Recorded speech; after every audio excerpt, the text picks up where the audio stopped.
Hello fellow cinephiles, 90s Film Guru here. Thanks for joining me today. Today I'm continuing on doing my reviews of certain action stars and the top 5 films of theirs I really enjoy and are probably my favourite of the films that they have done. So today I'll be looking at Arnold Schwarzenegger's top action films. So number 5, Eraser. This is kind of a silly film. It has a little bit of sci-fi in it, which I don't mind. I think Schwarzenegger is really cool in it. He plays a really great character that sort of is witness protection, and he makes people disappear, which is really cool.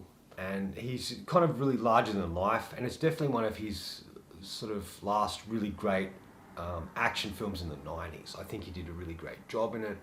It is a bit silly and wacky at times, and some of the visual effects aren't great, but it has a really great supporting cast, and it is a very fun, entertaining film. Some of it is pure fantasy, but that's kind of what makes it endearing in a lot of ways. Schwarzenegger really carries this film and is probably the best thing about the movie, but it does have some really great supporting characters, and it does have 2 really great old school action, adventure kind of guys, with James Coburn's in it, who's really cool in his little role. And it's definitely one of James Caan's really great roles in the 90s. I think he was really good in it. He's fun.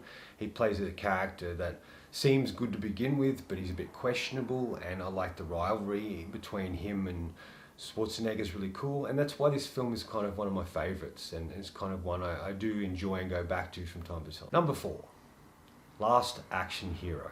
This film is fantastic. I remember seeing it at the cinema. I used to have the toys when it first came out. I got kind of obsessed with it. It became to me, Never Ending Story in a way, about this young boy who's struggling in the real world and ends up being transported to somewhere else. It's a little different, especially Never Ending Story, when he's reading the book and getting into the story itself. And in this one, the kid goes into the movie, but it kind of has that similar vibe, that sort of similar sort of fun, entertaining aspect.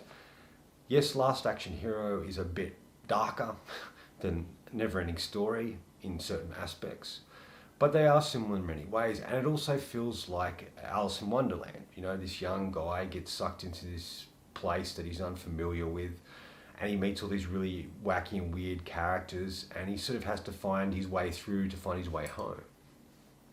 Like Alice in Wonderland. So it's kind of an interesting thing. I've always loved this film. I find it highly entertaining. I think Arnie's great and having fun, making fun of himself in a way, and fun of the characters, the more serious characters he's played in his career. It's really cool to see on screen. He has some great fun. I think the kid does a really great job too, and he's really our ears and eyes into the world, and everything he experiences, we experience. And it also is nostalgic, like I mentioned when I saw it, and the connection it has to Never Ending Story and movies like that. Who doesn't want to be sucked into their favourite movie, to interact with the characters that they love, and to go on some sort of adventure? And this is kind of what this film really is. Fun fact, originally this film started out as 2 guys just writing it, sort of making fun of the action genre, and then it went through multiple rewrites and multiple directors, and Shane Black came on and did a bit of a writer as well. And originally there was no kid, and I thought that was kind of dumb, and I'm glad they kept that kid, because the kid's kind of the heart of the film. He's us, he's the audience.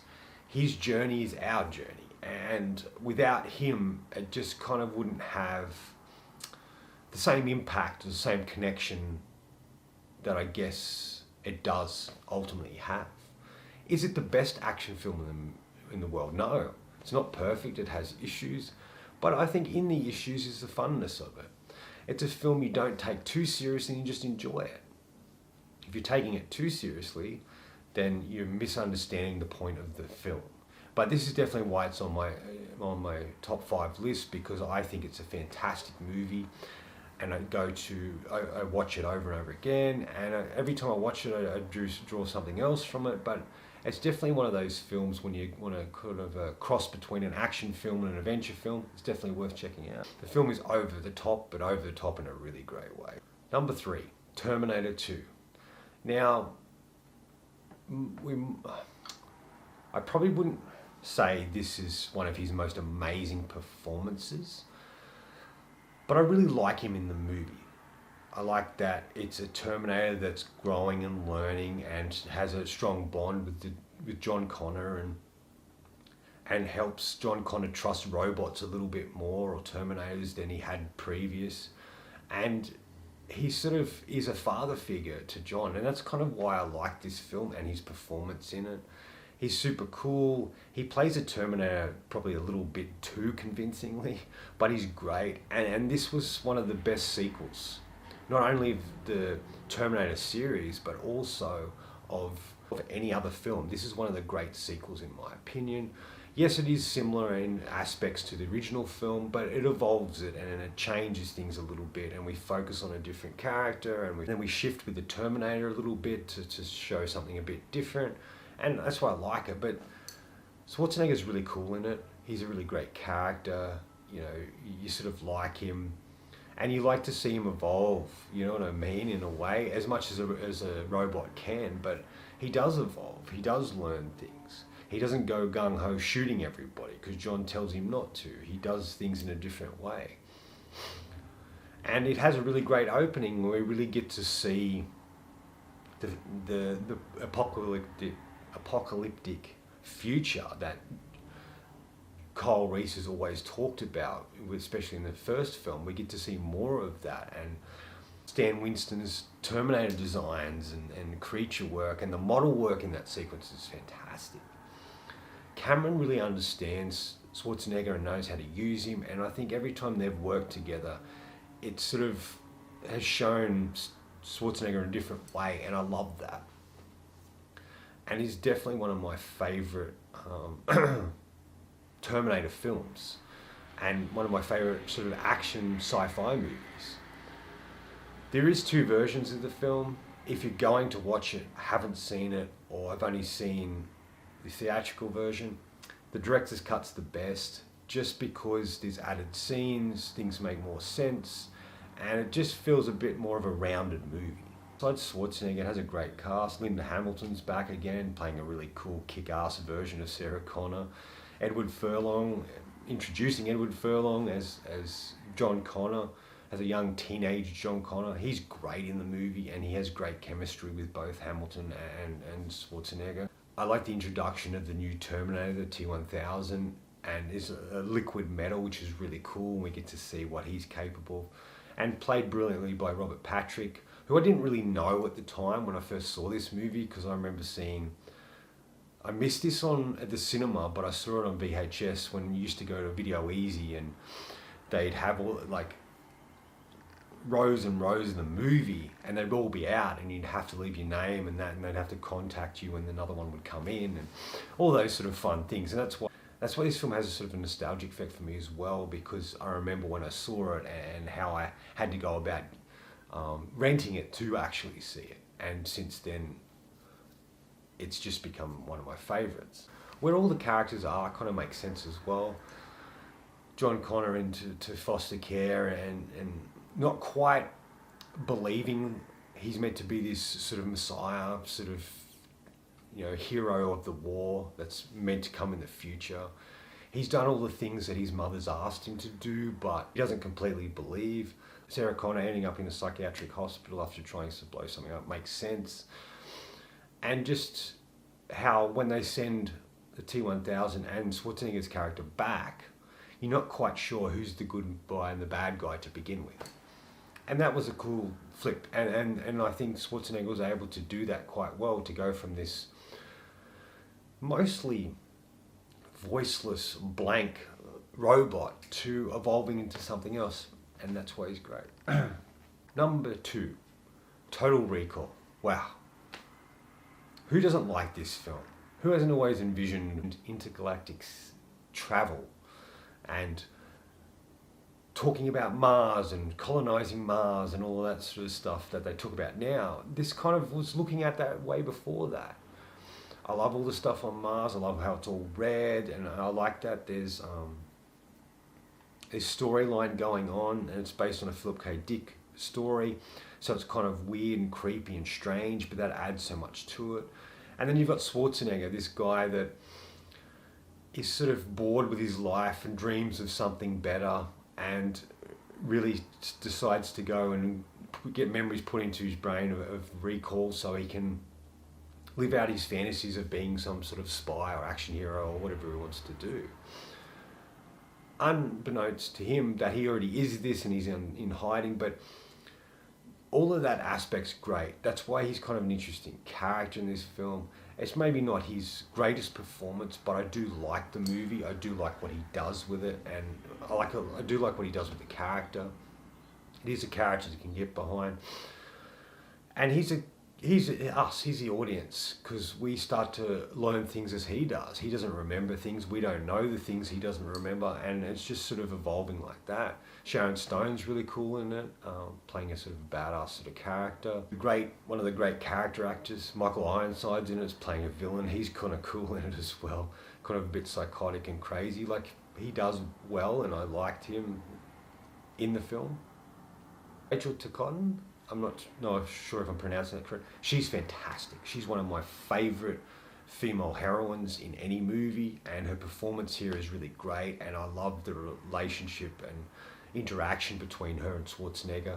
And she sort of softens that Schwarzenegger character in a great way, and you really feel for both of them, and that's the skill of them as performers. But also Paul Verhoeven, one of his best films. And like Cameron, he really knows how to use Schwarzenegger in a great way, and that sort of comes out on screen and projects this really wonderful character, and just a fun character in a lot of ways. The visual effects are great. Some of the things are a bit far-fetched, like you can't breathe and your head explodes. It's probably a bit strange, but there's that classic thing where he's going into skies and the head opens up, the head opens up and he appears. That's a really cool thing, and that's another thing created by Stan Winston, which is really awesome.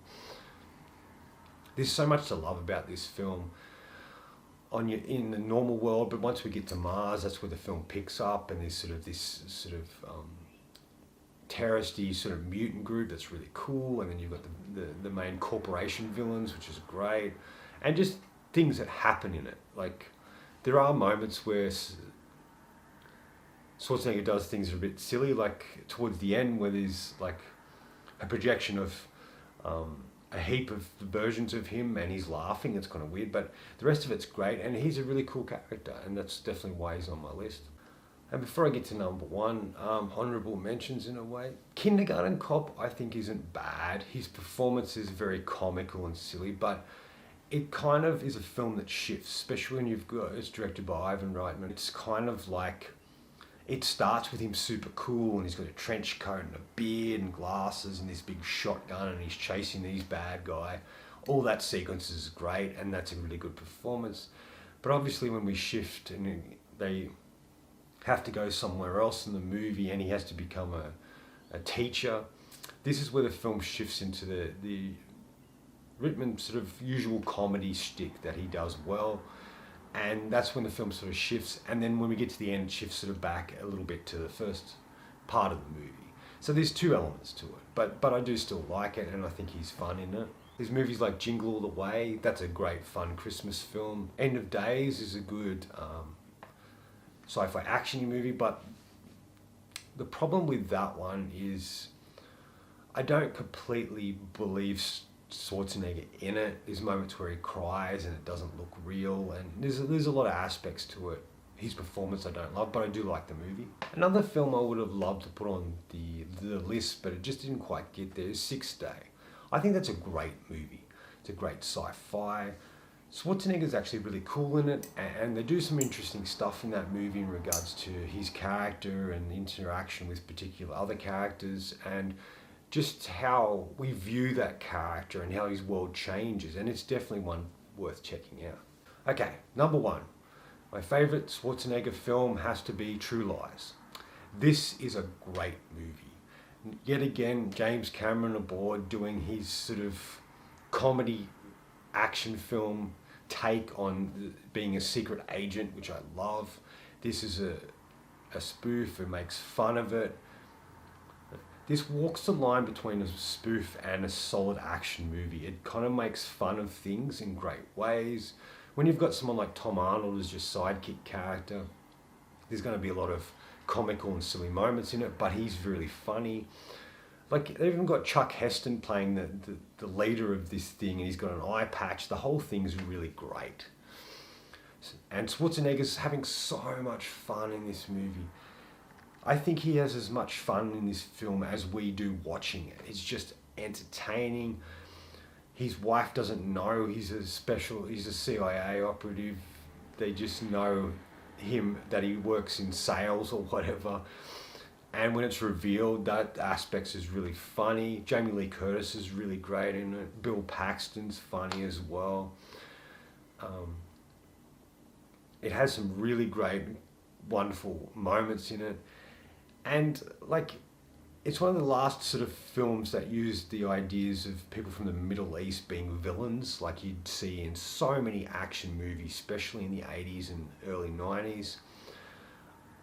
And it's a bit cliche now and a bit silly what they do with it, but I kind of like it. It fits the film. We get to see Schwarzenegger playing a role is a little different to him. He has to play dual roles in a way, what he represents to his wife and who he really is in the film. And the journey goes on, and there's some great sequences in it. Like, there's that sort of highway sequence on the water, which is great. When his wife finds out who he is, because he's been injected with this serum that he has to tell the truth serum, and that's a really fun sort of aspect and moments in the film.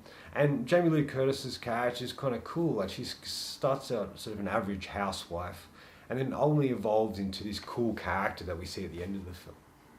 So many aspects to this movie that I love. The music, the action sequences, performances, the fact it's making fun of this genre, but also being its own thing. It's really clever and really highly entertaining. It's just a great, fun, entertaining film, and a great way to spend 2 hours. And it is a film where everybody understands the assignment and they play the roles as they should, and they have fun with it. I bet you this was a hell of a fun shoot to be part of and watching and be involved in, and it would have been great to be a fly on the wall during the making of the movie. It's just really great. And if Cameron ever wanted to do anything, a sequel, and step away from his Avatar stuff, I would love to see True Lies as a sequel. They tried to do a TV series that was rubbish. I got 20 minutes into the pilot episode and it was garbage, and I left it. But Schwarzenegger did another show called Fubar, which is pretty much, in my opinion, an extension of this film. But I would love to see an old Schwarzenegger being the leader or whatever, and being part of another True Lies movie would be really great. So that's it. That's my top 5. You may agree, may disagree. Let me know in the comments below. But these are the movies that I drew the most from, had the most fun with, and I just liked Schwarzenegger's performance in all of them. Anyway, that's all from me today. Thanks for watching. I hope you enjoyed this video, and if you did, please subscribe in the bottom. Follow me on Letterboxd and Facebook. Otherwise, until next time, enjoy the movies.